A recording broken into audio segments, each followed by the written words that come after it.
itlog. Ayan.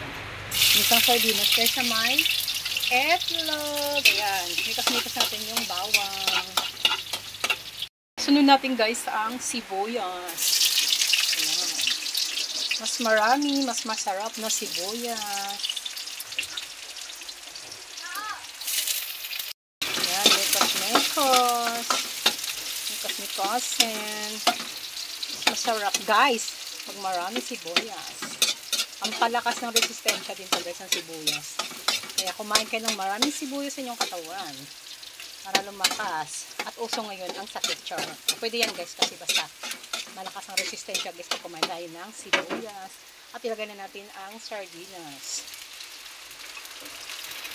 Ayan. Naka-off pala. Ayan. Simpleng ulam sa hapunan tayo guys. Hapunan natin. Siyempre guys, hindi mawawala ang magic ni Lola. Ayan. May asin na yan guys. Nilagyan ko na asin. Mikos-mikosen. Patuyuin na lang natin siya ng konti. Saka natin ilagay si eggs.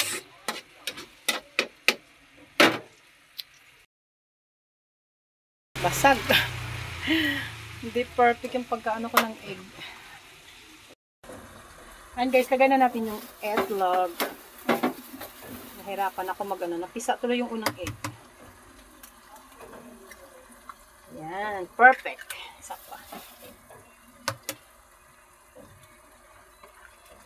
Ayan. Ayan na siya guys. Ayan guys, takpan natin para ano siya maluto. And 5 minutes. Mo guys.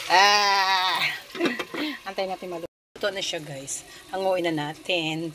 So yun guys, thank you for watching. Follow for more. Ang ginisang sardinas na may itlog. Thank you for watching.